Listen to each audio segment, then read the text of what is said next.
तो हेलो दोस्तों, मैं बादल देसवाल गीता क्लास में आप सभी का स्वागत करता हूं।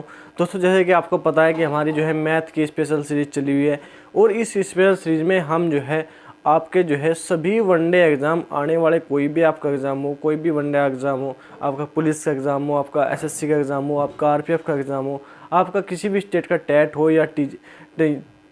या टीचर का एग्ज़ाम हो, ठीक है।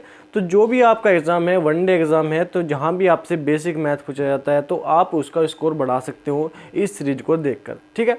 तो इसमें हर एक टॉपिक को, हर एक चैप्टर के हर एक टॉपिक को जो है मैंने बिल्कुल बारीकी से आपको बताया है, बिल्कुल बारीकी से समझाया है। तो आज भी हम जो है हमारा चैप्टर चल रहा है वॉल्यूम, आयतन, तो उसके हम जो है शंकु के क्वेश्चन करने वाले हैं और शंकु के क्वेश्चन में देखें किस तरह हम जो है इसको सूत्र को अप्लाई कर सकते हैं, क्या इसका सूत्र होता है। तो देखते हैं हम आज के हमारे क्वेश्चन क्या है। क्वेश्चन इंपोर्टेंट होने वाले हैं, तो आप जो है ध्यान से देखना, ठीक है। तो क्वेश्चन नंबर 34 है हमारा, एक शंक्वाकार तंबू के आधार की त्रिज्या 7 मीटर तथा ऊंचाई 24 मीटर है। इस तंबू को बनाने के लिए 1.25 मीटर चौड़े कितने कपड़े की आवश्यकता होगी। जब शंकु के हमारे जो है कपड़े की आवश्यकता की बात हुई तो वो जो है बाहरी पृष्ठ पर लगेगा, ठीक है। तो जिस प्रकार तंबू हम बनाते हैं, ठीक है, तो उसमें क्या लगता है, हमारा वक्र पृष्ठ लगता है। वक्र पृष्ठ का हमारा सूत्र क्या होता है, शंकु के वक्र पृष्ठ का हमारा अगर हम बात करें तो वक्र पृष्ठ का हमारा सूत्र होता है पाई आर एल, ठीक है। तो हमारे पास पाई भी है, आर भी है, त्रिज्या में दी गई है, लेकिन एल नहीं है, ऊंचाई हमें दी गई है, एल नहीं है। तो सबसे पहले हम क्या निकालेंगे, एल। तो एल बराबर हमारा क्या होता है, तिरछी ऊंचाई होती है एल, ये होता है R square plus H square, ठीक है। तो आर स्क्वायर और एच स्क्वायर कर देंगे हम रूट में, आर 7 का स्क्वायर प्लस जो है 24 का स्क्वायर, ठीक है। तो 24 का स्क्वायर, तो 7 का स्क्वायर कितना होता है, 7 का स्क्वायर होता है 49, 24 का स्क्वायर क्या होता है 576, ठीक है। तो इन्हें जोड़ेंगे हम तो कितना आ जाएगा, ये आ जाएगा हमारा, ठीक है, कितना 625, ठीक है। तो इसका अगर रूट हम निकालेंगे तो ये क्या आता है, ये आता है हमारा 25, ठीक है। तो 25 मीटर हमारा जो है इसका क्या आ गया, एल बराबर आ गया 25 मीटर, ठीक है। तो अब हमारे पास क्या है, अब हमारे पास पाई का मान भी है 22/7, आर का मान भी है 7, एल का मान भी है 25, ठीक है। तो 7 से 7 कट जाएगा, ये कितना आ जाएगा 25 की गुणा करेंगे, एक आ जाएगा 2 पंजे 10, 25 दूनी 50 और 25 दूनी 50, तो ये कितना आ जाएगा 550 मीटर, ठीक है, ठीक है। तो ये आ जाएगा हमारे पास। अब हमें क्या निकालना, हमें निकालना कि हमारे जो तंबू है उसमें 1.25 मीटर चौड़े कितने कपड़े की आवश्यकता होगी। तो हमारे पास चौड़ाई हमारे पास कपड़े की है, तो हमें क्या चाहिए, हमें चाहिए लंबाई। तो 550 को हम क्या करेंगे, 1.25 से हम क्या कर देंगे, भाग कर देंगे, तो गुणा कर देंगे 100 से, क्योंकि दशमलव हटाओगे। अब 25 पंजे 125, 25 चौका 100, वो 5 से काट देंगे 110 बार, तो 11 चौक 44, तो कितना आ जाएगा 440 मीटर। तो 440 मीटर की इसकी क्या होगी, कपड़े की लंबाई हमारी होगी। ये हमने बिल्कुल आसानी से निकाल लिया, ठीक है। तो हमें पता होना चाहिए कि हाँ कहाँ वक्र पृष्ठ है, कहाँ संपूर्ण पृष्ठ है, तो इन बातों का हमको जो है ध्यान रखना है, ठीक है। अब क्वेश्चन नंबर 35 की बात करें तो धातु के बने एक बेलन को की त्रिज्या 3 सेंटीमीटर, ऊंचाई 5 सेंटीमीटर पिघलाकर छोटे शंकु बनाए गए हैं, जिनमें से प्रत्येक की ऊंचाई 1 सेंटीमीटर तथा त्रिज्या 1 मिलीमीटर है। ऐसे शंकु की त्रिज्या कितनी होगी, ऐसे शंकु की संख्या कितनी होगी। तो धातु का बेलन, अब बेलन का आयतन क्या होता है, पाई आर स्क्वायर एच, ठीक है। और शंकु का आयतन कितना होता है, 1/3 पाई आर स्क्वायर एच, ठीक है। तो ये अंतर होता है बेलन में और शंकु में, ठीक है। ये हो गया बेलन का आयतन और ये हो गया शंकु का। शंकु का क्या होता है 1/3 पाई आर स्क्वायर एच, ठीक है।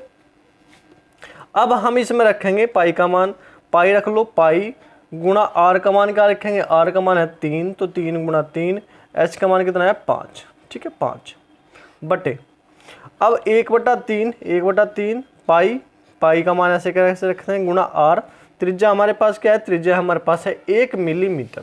तो 1 मिलीमीटर को हम सेंटीमीटर बनाओगे तो क्या आ जाएगा 1/10 गुणा 1/10, ठीक है, गुणा 1, ऊंचाई 1 है, ठीक है।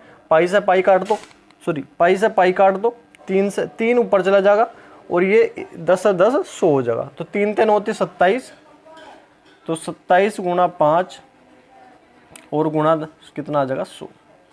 तो गुना करेंगे क्या आ जाएगा, 5 7 35 का 5 कहाँ से लगे 3, 5 दूनी 10 और 3 13 और 2 जीरो लगा देंगे तो क्या आ जाएगा 13,500 जो है हमारी क्या आ जाएगी शंकुओं की, छोटे जो शंकु है उनकी संख्या आ जाएगी 13,500। मैं ये जो है अप्लाई मैंने आपको किया कि जिस चीज़ में से जो चीज़ बनानी है, जो हमारा बेलन था, बेलन से हमें शंकु बनाने, तो बेलन का आयतन को भाग करेंगे शंकु के आयतन से, ठीक है। जो भी बड़ी चीज़ है उससे भाग करेंगे छोटी आकृति से, जो हमारे छोटे छोटे शंकु हमने बनाए हैं उनसे, उनके आयतन से हम भाग करेंगे और शंकुओं की संख्या निकाल लेंगे 13,500, ठीक है।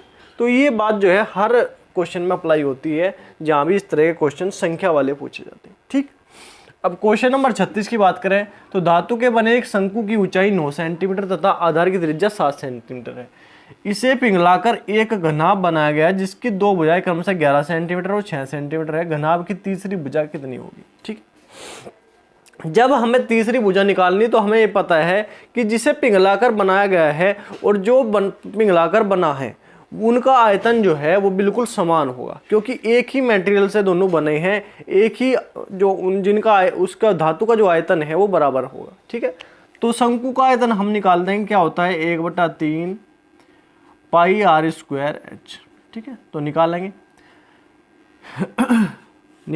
1/3 गुणा 22/7 गुणा r का मान क्या है, r का मान क्या है हमारे पास 7, तो 7 गुणा 7, ऊंचाई कितनी है 9, बराबर किसके हैं घनाभ के। घनाभ का क्या होता है L गुणा B गुणा H, लंबाई गुणा चौड़ाई गुणा ऊंचाई। तो घनाभ का जो हमारा जो है लंबाई और चौड़ाई मतलब दो भुजा दी गई है 11 गुणा 6, हमें ऊंचाई निकालनी H, ठीक है, लंबाई निकालनी, ठीक है L, ठीक है। अब देखो 7 से हमारा 7 कट गया, ठीक है, 3 से काट दो 3 3 9, ठीक है। अब देखो 11 से काट दो 22 को, 11 दूनी 22, 2 3 6, ये कट गया, तो L बराबर हमारे क्या आ गया 7 क्या सेंटीमीटर। तो इसकी जो लंबाई हमारी है वो 7 सेंटीमीटर आ गई। तो अगर हमारी लंबाई 7 सेंटीमीटर होगी तो इन दोनों का आयतन क्या है बराबर हो जाएगा, बराबर हो जाएगा जब ही हमें पता चलेगा कि हाँ इसी चीज़ से ये चीज़ बनी है, ठीक। क्योंकि जब हमारे पास कोई भी एक चीज़ है, 1 किलो कोई भी वस्तु है, तो 1 किलो वस्तु से हम कुछ भी बना लो वो भी 1 किलो ही रहेगी, तो उनका आयतन हमेशा जो है समान रहेगा, ठीक है। तो उसमें कोई भी चेंज नहीं होगा। तो ये थे आज के क्वेश्चन इंपोर्टेंट है, तो आप जो है प्रत्येक जो है टॉपिक को ध्यान से देखिए और ध्यान से उनका जो है रिवीजन करिए, ठीक है। तो आज हमने शंकु के क्वेश्चन देखे, तो शंकु के क्वेश्चन इंपोर्टेंट है, तो आप जो है इनका भी रिवीजन बराबर जो है करते रहिए, ठीक है। मैथ का क्या है, तो मैथ का देखो हमारा जो है आयतन चला गया है, तो इसके पहले हमने जो है क्षेत्रफल पढ़ा था, तो क्षेत्रफल का आप रिवीजन बराबर करते रहिए, डेली जो है एक दो क्वेश्चन देखते रहिए, उसके फॉर्मूले देखते रहिए, तो इस प्रकार आप जो है रिवीजन करते रहिए। तो ठीक आज के लिए इतना ही, कल मिलते हैं नेक्स्ट क्लास में और नेक्स्ट टॉपिक के साथ। तो ठीक आज के लिए इतना ही, धन्यवाद, जय हिंद।